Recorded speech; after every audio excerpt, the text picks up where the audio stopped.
সিলেটে বন্যার পানি কমতে শুরু করেছে, সুরমার পানি কমছে এবং পাশাপাশি কুশিয়ারার পানি কিন্তু কিছুটা বাড়ছে। তো এই নিয়ে কিন্তু সুরমার পানি যেহেতু কমছে, তাতে কিন্তু সিলেট শহরের বিভিন্ন জায়গায়ও কিন্তু পানি কমতে শুরু করেছে। কিন্তু মানুষের যে দুর্ভোগ, সেই দুর্ভোগ কিন্তু ক্রমেই বাড়ছে এবং এই যে সড়কে এবং বাসাবাড়িতে পানি উঠেছে, সেই পানিতে কিন্তু দুর্গন্ধ, ময়লা, আবর্জনায় কিন্তু মানুষের ভোগান্তি চরম আকার ধারণ করেছে। আমরা সেই চিত্রই আপনাদেরকে দেখানোর চেষ্টা করব এবং মানুষের দুর্ভোগ সেটি আমরা আজকের তুলে ধরার চেষ্টা করব।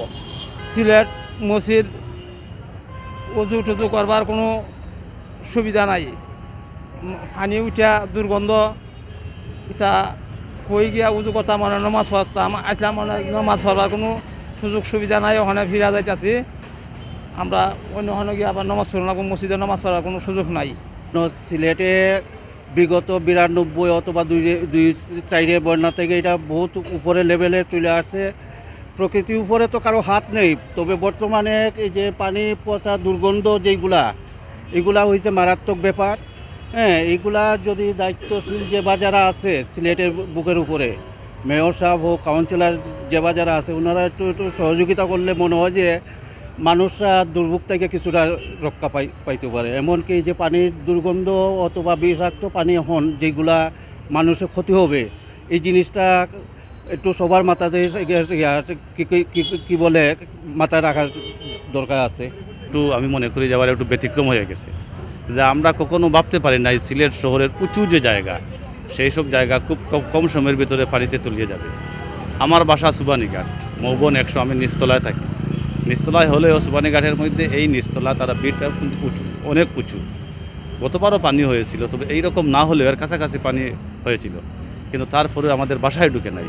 এবার কিন্তু এই সুবানীঘাটের ম্যাক্সিমাম বাসার নিচতলায়, এমনকি কিছু কিছু বাসা আছে প্রায় ছাদের উপর পর্যন্ত এইরকম পাশাপাশি চলে গেছে পানি।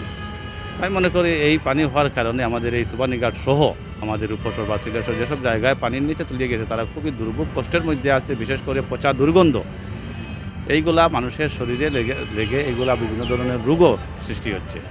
আমি মনে করি যে এটা আমাদের জন্য খুবই দুর্ভাগ্য। আমাদের জলাবদ্ধতা, অন্যান্য কারণে আমাদের এই পানিগুলা খুব দ্রুতগতিতে যাওয়ার কোনো সম্ভাবনা না থাকার কারণে আমাদের সিলেট শহরে এইভাবে প্রতি বৎসর কোনো না কোনোভাবে মানুষের বাসাবাড়ি পানির নিচে তলিয়ে যায়। এটা এত দুঃখজনক। এখানে সরকারের সুদৃষ্টি রয়েছে, বিশেষ করে আমাদের সমাজপতি যারা, আমাদের প্রতিনিধি যারা, আমি মনে করি তারাও তাদের দায়িত্ব পালন করা উচিত, যাতে আমাদের এই সুরমা নদীর পানি যাতে কোনোভাবে আমাদের সিলেট শহরে এফেক্ট করতে না পারে, সেই ধরনের একটা ব্যবস্থা না নিলে প্রতি বছরই এই ধরনের আমাদের মধ্যবিত্ত, নিম্নবিত্ত যারা সিলেট শহরে থাকে, তাদের জন্য একটা দুর্ভোগ, একটা কষ্ট স্বীকার করতে হবে। এই জায়গাটা আমাদের সমাধান করে বেরিয়ে নিয়ে আসতে হবে।